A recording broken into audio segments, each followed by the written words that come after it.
नमस्कार दोस्तों, कैसे हैं आप लोग। आशा करता हूं कि आप लोग अच्छे होंगे, मस्त होंगे। तो दोस्तों, आज हम चर्चा करेंगे बायोटेक्नोलॉजी के बारे में कि कुछ टॉपिक्स हैं, कॉन्सेप्ट है, उसके बारे में चर्चा करेंगे। तो ये हमारे यूपीएससी प्रीलिम्स के लिए इम्पोर्टेंस है, मोस्ट इम्पॉर्टेंट है। जैसे टेस्ट ट्यूब बेबी क्या है, जिसे हम आईवीएफ भी कहते हैं, और उसके बाद जो है क्लोन क्या है, थ्री पेरेंट बेबी क्या है, जेनेटिक इंजीनियरिंग क्या है, पॉलीप्लॉइडी क्या है, इन सब के बारे में हम विस्तार से चर्चा करेंगे। आइए चलते हैं, सबसे पहले हम आईवीएफ जिसे कहते हैं टेस्ट ट्यूब बेबी पे जो आते हैं। सबसे पहला जो कॉन्सेप्ट हमारा रहेगा टेस्ट ट्यूब बेबी के बारे में। तो टेस्ट ट्यूब बेबी में सबसे पहले हम आते हैं दोस्तों कि टेस्ट ट्यूब बेबी में यहाँ पर देख सकते, टेस्ट ट्यूब बेबी में यह होता है कि जो फीमेल्स होती है, फीमेल्स का फेलोपियन ट्यूब डैमेज होता है। फेलोपियन ट्यूब ये देख रहे हैं ना आप, ये डैमेज हो जाता है। ये क्या हो जाता है? डैमेज हो जाता है। ठीक है, जब ये डैमेज हो जाता है दोस्तों, तो जो ओवरी से ओवम होता है वह उसका जो है स्पर्म से फर्टिलाइजेशन नहीं हो पाता है, जिसकी वजह से जाइगोट न बन पाने की वजह से वह जो है यूटेरस में स्टेबलाइज या स्थापित नहीं हो पाता है। इन्हीं की विधि के लिए जो है टेस्ट ट्यूब बेबी लाया गया है। जिस फीमेल्स का फेलोपियन ट्यूब डैमेज है उनके लिए जो है टेस्ट ट्यूब बेबी लाया गया है। टेस्ट ट्यूब बेबी में क्या होता है, ओवरी से एक ओवम लिया जाता है। आप यहाँ पर देखिए, यहाँ से जो है ओवम लिया गया, ठीक है। तो ओवरी से ओवम लिया गया और दूसरे परत नली में स्पर्म लिया जाता है मेल का। तो दोनों को लेने के बाद जो है उनका फर्टिलाइजेशन करा जाता है। एक फर्टिलाइजेशन कराने के बाद जो है जाइगोट बनता है। जाइगोट जब बनता है, जाइगोट बनने के बाद इनका जो है डबल का जो है आंकड़ा चलता रहता है। जैसे 2 हुआ, 2 का 4 होगा, 4 का 8 होगा, 8 का 16 होगा। तो इसी तरह चलता रहता है, इनका विकास होता रहता है। ठीक है, तो इसी प्रकार से जैसा जैसा जाइगोट बनता है उसके बाद ही जो इसे एम्ब्रियो में ट्रांसफर कर दिया जाता है। यहाँ पर देखिए जो है, यहाँ से लेकर जो है एम्ब्रियो में ट्रांसफर कर दिया जाता है या यूटेरस में ट्रांसफर कर दिया जाता है। तो साधारण सी ये मेथड था जो है टेस्ट ट्यूब बेबी का। अब उसके बाद आते हैं दोस्तों, आगे चलते हैं आगे वाले मेथड पे जो है। अब यह भी देख लीजिएगा जो है, ये दिख रहे हैं जो है आगे, यह भी जो है टेस्ट ट्यूब बेबी का ही प्रोसेस है। टेस्ट ट्यूब बेबी का ही प्रोसेस, इसमें भी वही होता है। यहाँ से जो है ओवरी से ओवम लेते हैं, इधर से स्पर्म लेते हैं, या स्पर्म अब इनका जो फर्टिलाइजेशन करा के जो है फिर उसके बाद जो है एम्ब्रियो में ट्रांसफर किया जाता है। ठीक है, आगे चलते हैं। आगे देखिएगा थ्री पेरेंट बेबी आ रहा है। तो थ्री पेरेंट बेबी में क्या होता है कि मान लीजिए किसी मदर्स में ले सिंड्रोम है। ठीक है, ले सिंड्रोम में क्या होता है कि मदर्स का जो है उनका माइटोकॉन्ड्रिया डैमेज रहता है, माइटोकॉन्ड्रिया में गड़बड़ी रहती है। तो जिसकी वजह से जो बच्चा होता है, उनसे बच्चा होने वाला रहता है, उसमें भी ये जेनेटिक की वजह से माइटोकॉन्ड्रिया कुछ लक्षण ट्रांसफर हो जाते हैं। तो उसमें भी ले सिंड्रोम हो सकता है, तो बच्चे के लिए घातक हो सकता है। तो उससे निजात पाने के लिए जो है थ्री पेरेंट या एम्ब्रियो या थ्री पेरेंट बेबी लाया गया।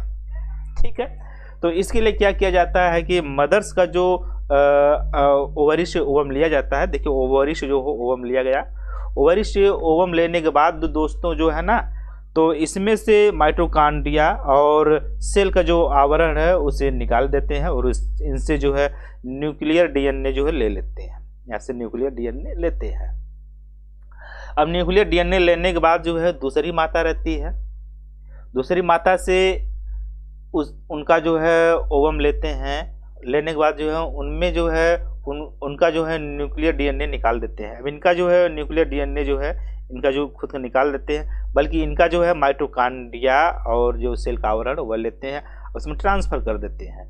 करने के बाद जो है बच्चा ऐसा बनता है। तो अब देखिए, यहाँ पर माइटोकॉन्ड्रिया जो दूसरी माता रहती है, इसे फेक मदर्स कह सकते हैं, और जो रियल मदर्स रहती है, रियल मदर से हम न्यूक्लियस और न्यूक्लियर और डीएनए लेते हैं। तो न्यूक्लियर डीएनए का जो है कैरेक्टर जो है 98% जाता है, मतलब एक तरह से कह सकते हैं 7% जाता है। कुछ ही परसेंट जो है माइटोकॉन्ड्रिया का जाता है, कैरेक्टर जो जाता है, जो अदर से बच्चा पैदा होता है। तो इस तरीके से निजात पाया जा सकता है एक बीमारी से या जैसे ले सिंड्रोम से थ्री पेरेंट बेबी के अनुसार। तो दोस्तों ये था जो है। अब आते हैं अगला जो है, अगला है, आगे चलते हैं। ये देखिएगा जो है, ये देख रहे हैं आप ना जो है, यहाँ पर देखिए ये जो है दो मदर्स हैं, दो मदर्स हैं, अब तीसरा ये फादर्स है। ठीक है, ये जो बच्चा पैदा हुआ है 3 पेरेंट बेबी है। ठीक है, आगे चलते हैं मेरे फ्रेंड्स, आगे जाते हैं, आगे देखिए, आगे आते हैं तो ये सरोगेसी आया। सरोगेसी क्या है दोस्तों? सरोगेसी देखिए हमारे भारत में तो वैसे ये एक तरीके से कानूनन रूप से वैध है, कुछ नियम कानून हम दिए गए हैं। तो उसके बाद क्योंकि इसमें कुछ एक तरीके से इलीगली रूप से एक्ट कर चुका है, जैसे यहाँ पर जो विदेश के दंपति आते हैं उनका एक सरोगेसी द्वारा किसी अदर्स मदर सरोगेट ले लेते हैं जो है, तो सरोगेट लेते हैं, जो दंपति पैदा होता है तो वो दंपति फरार हो जाते हैं, तो बच्चा जो है कौन गोद ले जो है, नहीं उसके पेरेंट्स हैं, न उसके दादा हैं, न दादी हैं, तो वो बच्चा ये धरती तो आ गया, लेकिन उसके जो है माता पिता न होने की वजह से ये परेशानियां उत्पन्न हुई। तो इसके लिए सरकार ने जो है सरोगेट का एक्ट भी पारित किया है। ठीक है, तो लिख सकते हैं लेकिन कुछ नियम कानून के अनुसार। तो सरोगेसी में क्या होता है कि इसमें एम्ब्रियो डैमेज होता है, एम्ब्रियो का तात्पर्य है या यूटेरस डैमेज होता है, जिसमें बच्चे का विकास नहीं हो पाता है, और जैसे बच्चा जाता है एम्ब्रियो में वैसे उसका जो है वो डैमेज हो जाता है, उसकी डेथ हो जाती है। इसके लिए जो किसी अदर्स मदर्स का जो है या किसी अदर्स फीमेल का जो है यूटेरस या एक तरीके से एम्ब्रियो किराए पे लेते हैं, और उसमें जो है दंपति के जो है ओवम का और स्पर्म का जो फर्टिलाइजेशन करा के जायगोट जैसे बनता है उसमें जो ट्रांसफर करते हैं। ठीक है, जैसे यहाँ पर देखिएगा जो है, यहाँ पर जो है इनका जो है ओवम लिए हैं, इनका स्पर्म लिए हैं, लेने के बाद जो है इनमें जो है ट्रांसफर कर दिए है, जायगोट बनने के बाद इसमें ट्रांसफर किए। तो जैसे 9 महीने के बाद बच्चा जब बनता है तो अभी ये जो ट्रांसफर अपना ले लेते हैं। ठीक है, तो इसे कहते हैं सरोगेसी। अब आगे चलते हैं फ्रेंड्स, आगे चलते हैं, देखिए आगे चलते हैं, आगे क्लोन है। क्लोन का मतलब होता है दोस्तों कि अगर आप किसी भी व्यक्ति की तरह या मानव की तरह बच्चा चाहते हैं, चाहे कोई बुद्धिमान हो, चाहे कोई एक्ट्रेस हो, कि चाहे कोई कितना भी प्रकार हो, उसकी तरह बच्चा चाहते हैं तो आप क्लोन के रूप से बना सकते हैं। सिर्फ उसका जो एक सेल से आवश्यकता है, एक डीएनए की आवश्यकता है। ठीक है, डीएनए से आप वो उनके जो, जैसे मान लीजिए इस ऐसे भेड़ बनाने की आवश्यकता, मान लीजिए ऐसे भेड़ बनाने की आवश्यकता है, तो ऐसी भेड़ बनाने की आवश्यकता है तो क्या करेंगे, इनका जो है एक तरीके से लेंगे, सेल्स लेंगे। ठीक है, सेल्स में से जो है न्यूक्लियर डीएनए जो है ले लेंगे, ये न्यूक्लियर डीएनए हो गया, ले लिया हमने। ठीक है, न्यूक्लियर डीएनए लिए जो है अभी इनके में से जो है लेंगे, जो है इनका भी लेंगे, जो है एक सेल्स लेंगे, सेल्स में से इनके जो है हम सिर्फ क्या लेंगे, न्यूक्लियर डीएनए जो है निकाल देंगे। देखिए यहाँ पर निकाल देंगे, निकालने के बाद जो है इसमें जो है इसको ट्रांसफर कर देंगे, इसमें ला देंगे, और सिर्फ क्या इनका रहेगा, सिर्फ माइटोकॉन्ड्रिया रहेगा और सेल्स के जो कवर्स है आवरण वह रहेंगे। तो इनका जो है फर्टिलाइजेशन करा के जो है इस भेड़ में जो है एम्ब्रियो ट्रांसफर कर देते हैं। तो जो बच्चा पैदा होगा दोस्तों इनकी तरह पैदा होगा, क्योंकि इनका जो है न्यूक्लियर डीएनए लिया गया था। तो इसे कहते हैं क्लोन। क्लोन विधि के द्वारा जो है पहली जो है भेड़ बनाई गई थी, डॉली नामक भेड़ जो है। इस तरह से जो है किसी तरीके से जो है या मानव हो या जंतु या जानवर हो बना सकते हैं, क्लोन के द्वारा जो किसी का प्रतिरूप बना सकते हैं। इसमें सिर्फ फीमेल की आवश्यकता पड़ती है, मेल की आवश्यकता नहीं पड़ती है। ठीक है, आगे चलते हैं, आगे आते हैं। क्लोन के बाद जो है आगे देखते हैं, आगे देखिए ये भी क्लोन का ही प्रोसेस है दोस्तों, जो दिख रहा है क्लोन का ही प्रोसेस है। आगे देखिए ये process of DNA fingerprinting. Process of DNA fingerprinting का क्या महत्व है, इसका कहाँ प्रयोग किया जाता है? इसका प्रयोग किया जाता है अगर किसी क्राइम को पकड़ना हो, अपराध को पकड़ना हो, किसी बच्चे को खो गए हो, असली माँ बाप का पता करना हो, तो इसे डीएनए फिंगरप्रिंटिंग से पता कर सकते हैं। डीएनए फिंगरप्रिंटिंग में होता क्या है कि ब्लड का सैंपल लेते हैं। ठीक है, ब्लड का सैंपल लेते हैं, ब्लड का सैंपल लेने के बाद जो है उसमें से सेल्स निकालते हैं, सेल्स में से केंद्रक निकालते हैं, केंद्रक से जो है डीएनए निकालते हैं। अब डीएनए निकाल के जो है उसका जो है पीसीआर जैसे पॉलीमरेज चेन रिएक्शन के द्वारा जो उसको जो है कॉपी करके बनाते हैं। कॉपी करने के बाद बनाने के बाद जो है उसको जो है एक तरीके से इलेक्ट्रोफोरेसिस करते हैं। इलेक्ट्रोफोरेसिस का मतलब होता है इसे लंबाई के अनुसार सजाते हैं, कैरियोटाइप करने के बाद ही इलेक्ट्रोफोरेसिस करते हैं, तो लंबाई के अनुसार सजाते हैं। फिर उसके बाद जो इनका ट्रांसफर टू मेम्ब्रेन करते हैं। मेम्ब्रेन करने के बाद जो है इंक्यूबेशन विथ लेवल प्रोजेक्ट करते हैं। फिर उसके बाद इस पे जो है एक्सरे जब करते हैं तो ये धारियों के रूप में बिखरने लगती है। जब एक्सरे करते हैं, जब इससे एक्सरे निकालते हैं तो ये धारियों के रूप में दिखने लगती है, ऐसे धारियां दिखने लगती हैं। इसमें याद रखिएगा जो है एक सक्रिय डीएनए पाया जाता है, एक निष्क्रिय डीएनए पाया जाता है। ठीक है। अब जो निष्क्रिय डीएनए होता है ना दोस्तों, ये क्या करता है कि सक्रिय डीएनए को सक्रिय करने का काम करता है। कौन सा जो है निष्क्रिय डीएनए जो है सक्रिय डीएनए को जो है सक्रिय करने का काम करता है। तो ये इंपॉर्टेंट है फ्रेंड्स, क्योंकि देखिए यहाँ पर जो है, यहाँ पर जैसे मिलेंगे जो है एक सक्रिय डीएनए रहेगा, मान लीजिए एक्टिव रहेगा जो है या इनएक्टिव डीएनए रहेगा, तो इस तरीके से मिल सकते हैं, ऐसे गैप रहेगा। लेकिन अब यही जो है जो निष्क्रिय डीएनए है, यही जो है सब में अलग अलग होते हैं। यही धारियां जो हैं शरीर पर, जैसे बाघ की धारियां क्या कारण है, जबरा की धारियां क्या है, अंगुली की धारियां जो होती हैं हमारे जो है, ये धारियां जो है प्रत्यक्ष रूप से जो प्रतीत होती हैं, जब बनती हैं जो है प्रदर्शित होती हैं, सक्रिय और निष्क्रिय डीएनए का ही कारण होता है। ठीक है। तो एक तरीके से ये कह सकते हैं हो गया फ्रेंड्स। और उसके बाद आते हैं human genome project. Human genome project क्या है दोस्तों? ह्यूमन जीनोम प्रोजेक्ट देखते हैं। ह्यूमन जीनोम प्रोजेक्ट, देखिए ह्यूमन जीनोम प्रोजेक्ट जो है दोस्तों, हम बताते चले आपको जो है ह्यूमन जीनोम प्रोजेक्ट में मान लीजिए एक बच्चे के जो है माता पिता जो है 23 गुणसूत्र आते हैं।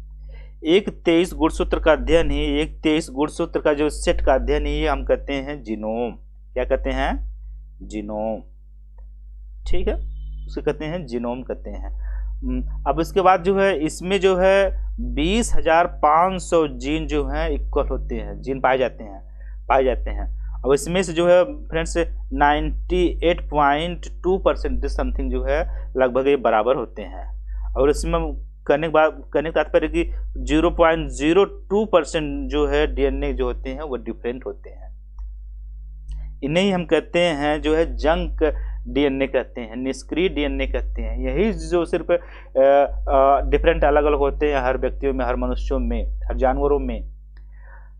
ठीक है। अब निष्क्रिय डीएनए जो है सक्रिय डीएनए जो है सक्रिय करने का काम करते हैं। इन्हीं सब का अध्ययन जो है ह्यूमन जीनोम प्रोजेक्ट के तहत आता है। ठीक है। अब उसके बाद जाते हैं दोस्तों आगे चलते हैं, आगे आते हैं। देखिए आगे देखते हैं पॉलीफ्लाइडी। देखिए पॉलीफ्लाइडी में जैसे एक काल्चिसिन प्रोटीन होता है, इसे उत्प्रेरक नाम भी दिया गया है। काल्चिसिन प्रोटीन होता है उत्प्रेरक, जो क्या करता है कि गुणसूत्र को डबल करने का काम करता है। डबल, ट्रिपल, टेट्राप्लॉइड, हेक्साप्लॉइड, ऑक्टोप्लॉइड, ये सब होते हैं। गुणसूत्र को डबल अगर डबल कर देंगे तो उससे बड़ा बन जाएगा, ट्रिपल करेंगे उससे ज़्यादा बड़ा बनेगा, और हेक्साप्लॉइड करेंगे उससे ज़्यादा बड़ा बनेगा, ऑक्टोप्लॉइड करेंगे उससे ज़्यादा बड़ा बनेगा। तो ये जो है एक तरीके से उत्प्रेरक काम करते हैं ये प्रोटीन जो, जैसे काल्चिसिन प्रोटीन होता है। जैसे आप देखते होंगे हरित क्रांति जब आई थी 1967 में जो है नॉर्मन बोरलॉग के द्वारा लाई गई थी जो है, तो ये जो है नॉर्मन बोरलॉग के द्वारा जब लाई गई थी जो है उसमें ही जो है ये जो पॉलीफ्लाइडी प्लांट्स का जो उपयोग किया गया था कि वीट्स थे, गेहूं थे, अनाज थे, उनमें पॉलीफ्लाइडी करके जो उनकी उत्पादकता बढ़ाई गई थी और उनकी जो है साइज थी वो भी बढ़ाया गया था। तो ये पॉलीफ्लाइडी के द्वारा जो है किसी भी मानव के जो है गुणसूत्र के द्वारा अगर डबल ट्रिपल करके जो उसका जो आकार, उसकी क्षमता, उसकी शक्ति को जो है बढ़ा सकते हैं। ठीक है, आगे चलते हैं। आगे देखिए दोस्तों जो है जेनेटिक इंजीनियरिंग है। जेनेटिक इंजीनियरिंग बड़ी काम की चीज़ है। ठीक है, जेनेटिक इंजीनियरिंग बड़ी काम की चीज़ है। इसमें क्या किया जाता है कि अगर मान लीजिए, जैसे आपको आगे ले चलते हैं, यहाँ पर देखिएगा जो है, ठीक है, ये बीटी कॉटन है। क्या दोस्तों? ये बीटी कॉटन है, ये बीटी कॉटन है, ये बीटी कॉटन है दोस्तों। जैसे आपको हम दिखाते चले, बीटी कॉटन है, यह है। अभी थोड़ा सा मैं इसे बड़ा कर ले। ठीक है, देखिए ये बीटी कॉटन है।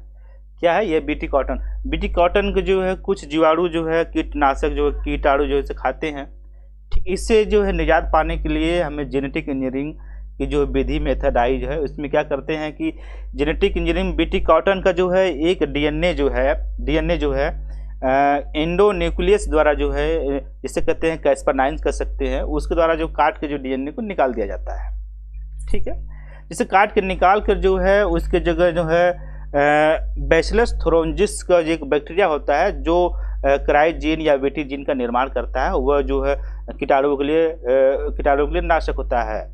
ठीक है, अब उसको जो है उसका जो है डीएनए जो है इसमें जो है लाइगेज के द्वारा जो है कॉटन में जोड़ दिया जाता है। इसमें जो है जोड़ दिया जाता है किसका, जो है बैसिलस थोरोंजिस का जो है बैक्टीरिया का जो है डीएनए इसमें जोड़ दिया जाता है।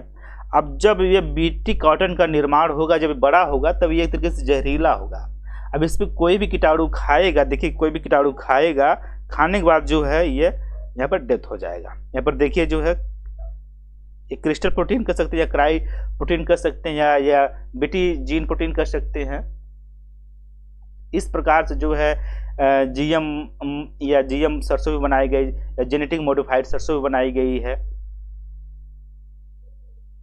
ठीक है, अब बस यहाँ पर देखिए जो ऊपर दिख रहा है आपको जो है ये हल्क जो है, हल्क क्या है, देखिए हल्क में जो सबसे पहले इनका जो है बड़ा आकार करने के लिए, इनकी शक्ति जो है अधिक करने के लिए तो पॉलीप्लॉइड किया गया है, बहुगुणित किया गया है। इनके गुणसूत्र जो है डबल, ट्रिपल या हेक्सागोनल, ऑक्टागोनल कर दिया, ऑक्टोप्लॉइड कर दिया गया है। तो अब उसके बाद जो है इनमें जो है जेनेटिक इंजीनियरिंग किया गया है। जेनेटिक इंजीनियरिंग का तात्पर्य होता है कि इनके डीएनए में जो है चाहे हरे प्लांट का हो, चाहे कोरल का हो या प्रवाल भित्ति का हो, तो उनका जो है डीएनए निकाल के इनमें जो है लाइगेज द्वारा जो है ऐड किया गया है, तो जिसके कारण इनका रंग जो है रेड हो गया है। जेनेटिक इंजीनियरिंग से बहुत फायदे हैं। इससे आप रेड मानव का निर्माण कर सकते हैं, ग्रीन मानव का निर्माण कर सकते हैं, किसी भी प्रकार का जो है मानव निर्माण कर सकते हैं। ठीक है, तो दोस्तों ये रही हमारे कुछ बायोटेक्नोलॉजी के कुछ मेन कॉन्सेप्ट, जो महत्वपूर्ण कॉन्सेप्ट है, जो हमारे यूपीएससी प्रीलिम्स के लिए बहुत महत्वपूर्ण है। तो दोस्तों नमस्कार, बाय एंड टेक केयर। अब मिलेंगे अगले जो है चर्चा में, तब तक के लिए बाय एंड टेक केयर।